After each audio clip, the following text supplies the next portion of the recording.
Assalamualaikum warahmatullahi wabarakatuh. Salam sehat, salam sejahtera untuk kita semua. Halo Sobat Primis, kembali lagi bersama saya, Bang Kiels, yang akan menemani hari-harimu dengan pembahasan yang semoga saja tidak membosankan. Bagaimana kabar kalian hari ini? Semoga baik-baik saja ya. Di episode sebelumnya, kita sudah membahas bagaimana sejarah Indonesia pada masa prasejarah sampai pada pendudukan di Indonesia. Untuk itu, pada episode kali ini saya akan melanjutkan pembahasan tentang sejarah penjajahan di Indonesia. Pantengin terus channel dari Pria Misterius karena kita akan memasuki ruang lintas waktu untuk kembali ke masa lalu pada saat Nusantara belum menjadi Indonesia.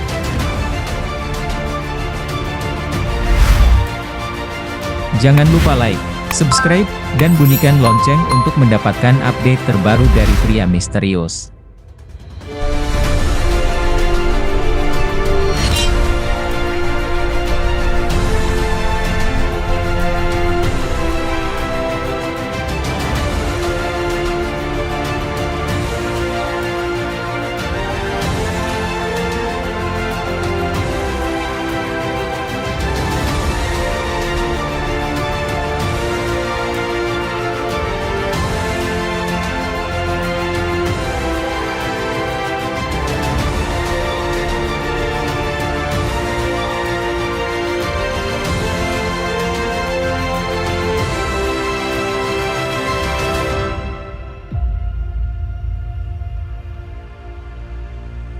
Penjajahan Belanda.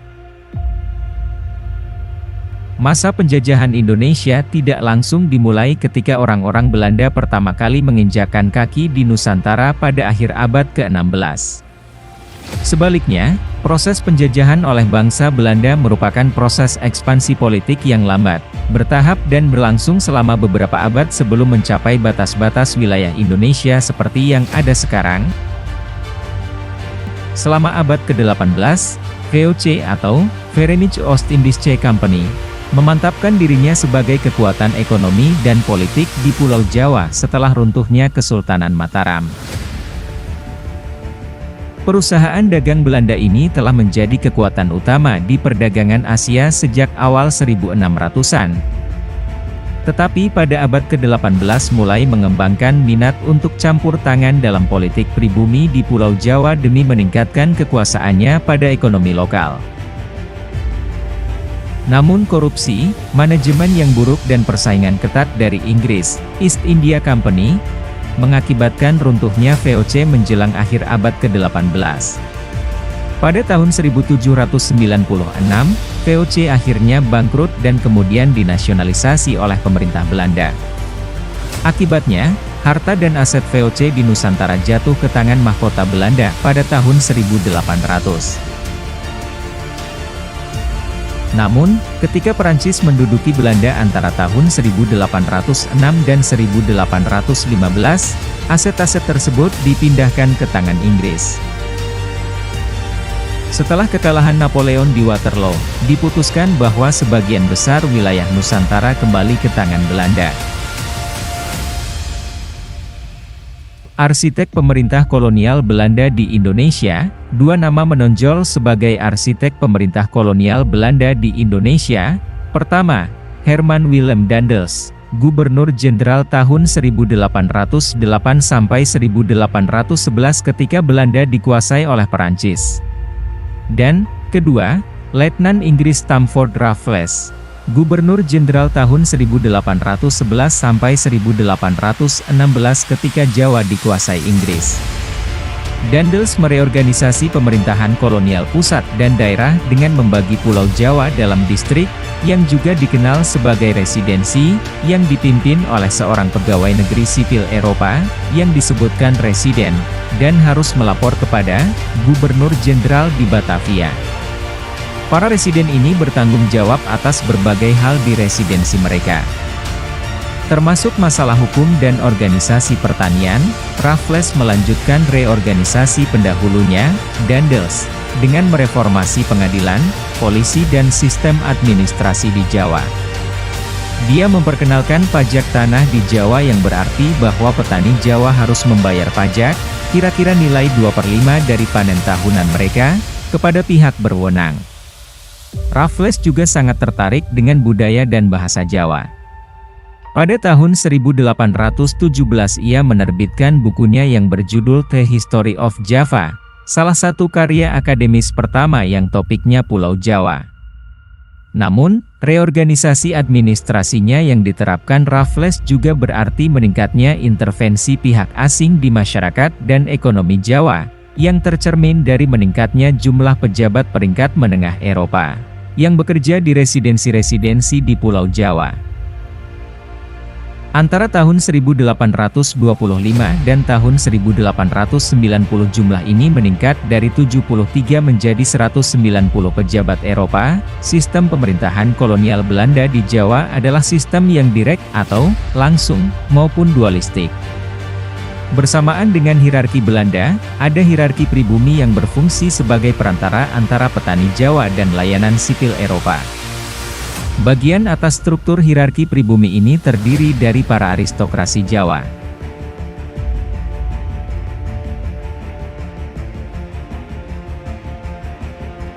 Sebelumnya adalah para pejabat yang mengelola kerajaan Mataram, namun, karena dikuasai penjajah, para priai ini terpaksa melaksanakan kehendak Belanda. Meningkatnya dominasi Belanda atas Pulau Jawa tidak datang tanpa perlawanan. Ketika pemerintah kolonial Belanda memutuskan untuk membangun jalan di tanah yang dimiliki Pangeran Diponegoro, yang ditunjuk sebagai wali tahta Yogyakarta setelah kematian mendadak saudara tirinya, ia memberontak dengan didukung oleh mayoritas penduduk di Jawa Tengah, dan ia menjadikannya perang jihad. Perang ini berlangsung tahun 1825 sampai 1830 dan mengakibatkan kematian sekitar 215.000 orang, yang sebagian besar orang Jawa. Tapi setelah Perang Jawa selesai, dan Pangeran Diponegoro ditangkap, Belanda jauh lebih kuat di Jawa dibanding sebelumnya.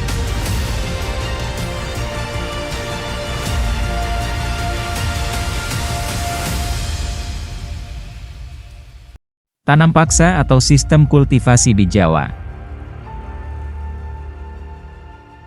Persaingan dengan para pedagang Inggris, Perang Napoleon di Eropa, dan Perang Jawa mengakibatkan beban keuangan yang berat bagi pemerintah Belanda.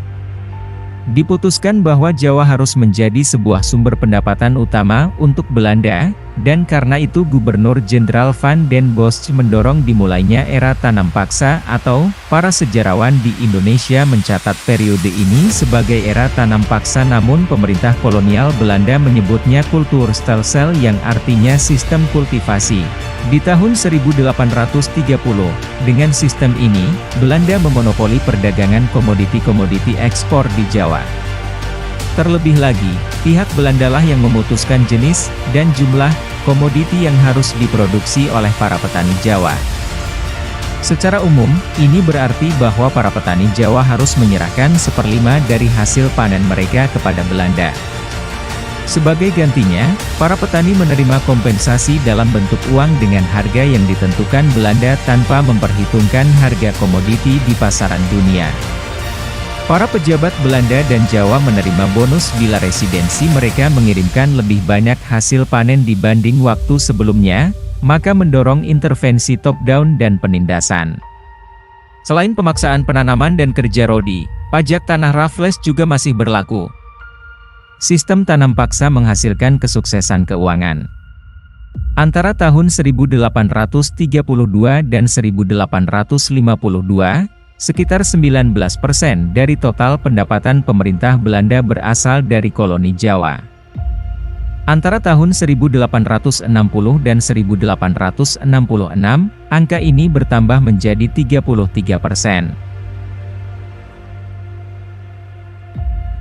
Pada awalnya, sistem tanam paksa itu tidak didominasi hanya oleh pemerintah Belanda saja. Para pemegang kekuasaan Jawa, pihak Eropa swasta dan juga para pengusaha Tionghoa ikut berperan. Namun, 1850 setelah waktu sistem tanam paksa direorganisasi, pemerintah kolonial Belanda menjadi pemain utama. Namun reorganisasi ini juga membuka pintu bagi pihak-pihak swasta Eropa untuk mulai mendominasi Jawa. Sebuah proses privatisasi terjadi karena pemerintah kolonial secara bertahap mengalihkan produksi komoditi ekspor kepada para pengusaha swasta Eropa.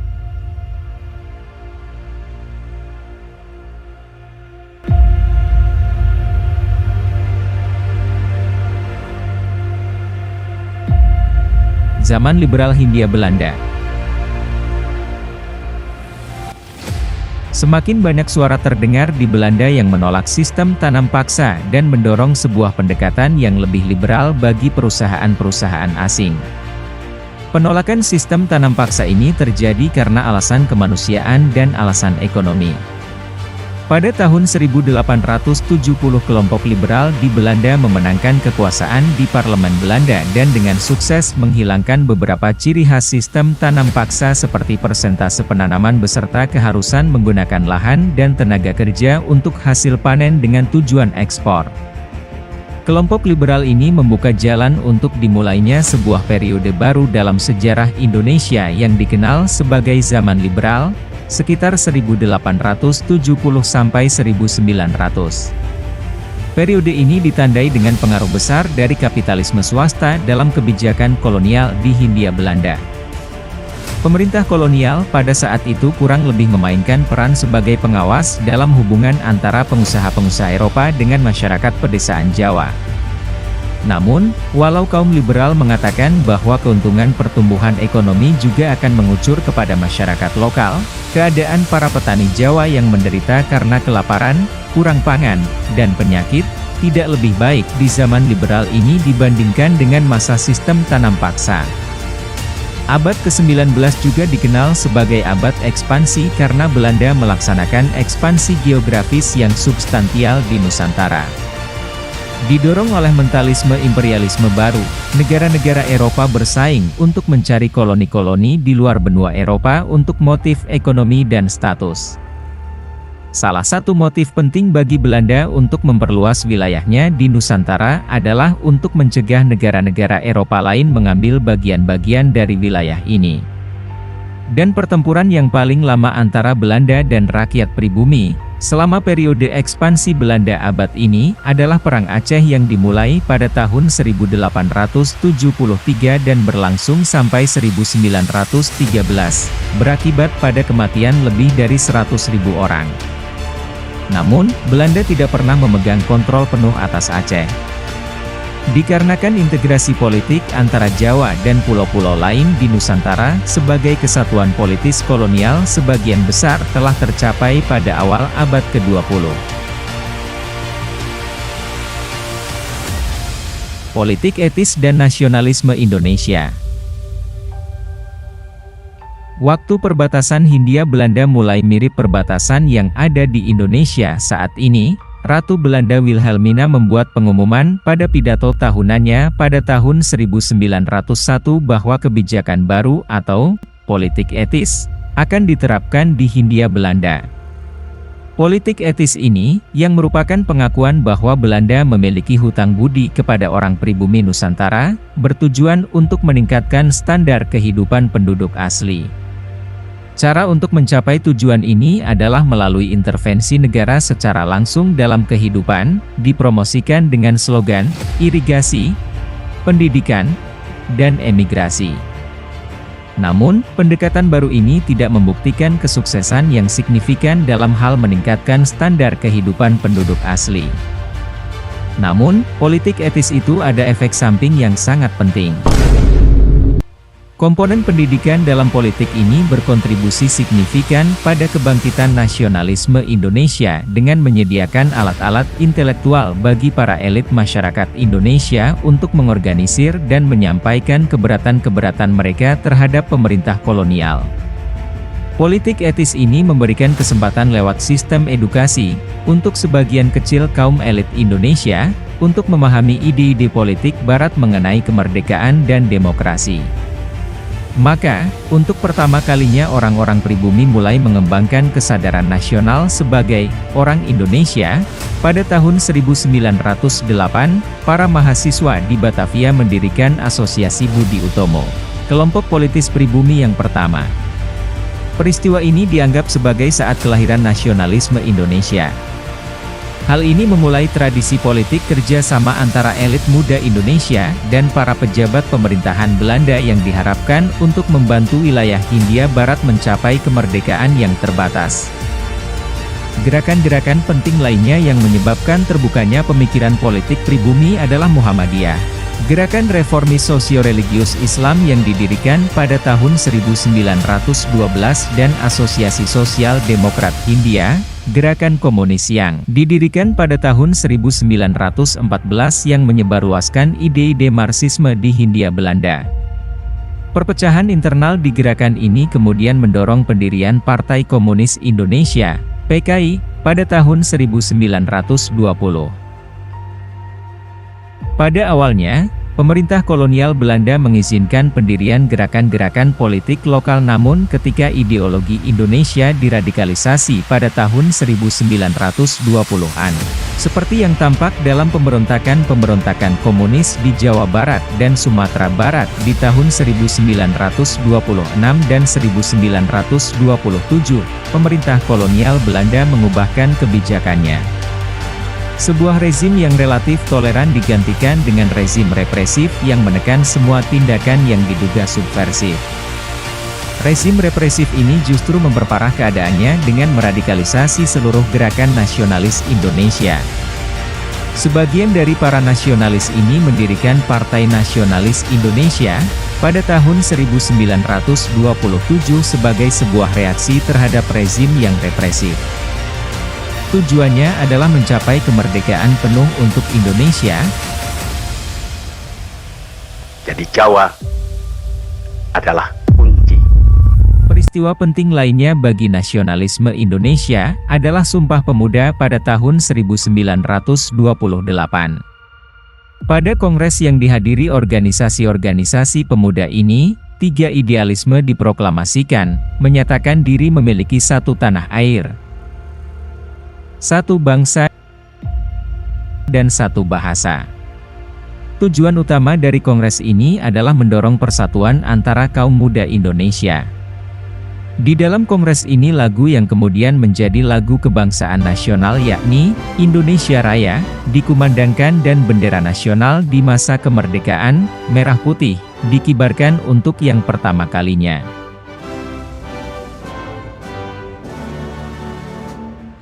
Pemerintah kolonial Belanda bertindak dengan melakukan aksi-aksi penekanan. Para pemimpin nasionalis muda, seperti Soekarno dan Muhammad Hatta ditangkap dan diasingkan.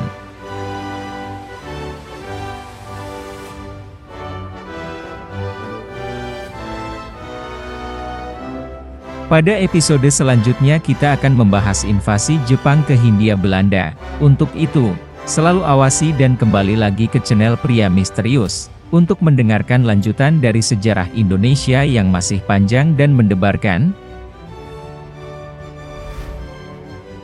Jangan lupa like, subscribe, dan bunyikan lonceng channel ini untuk mendapatkan update terbaru dari Pria Misterius. Pada akhirnya kita sampai pada penghujung acara. Jika kurang jelas bisa komen dulu lalu mencarinya di internet, karena saya juga mencari di internet. Jika sudah menemukan jawaban tersebut, langsung komen saja di bawah agar kita sama-sama belajar dan berkembang untuk menjadikan Indonesia Emas 2045. Saya Bang Kiels harap pamit undur diri, dan jangan lupa belajar untuk menjadi lebih baik dari kemarin, dan sukses di kemudian hari. Amin. Salam satu Primis, dan wassalamualaikum warahmatullahi wabarakatuh.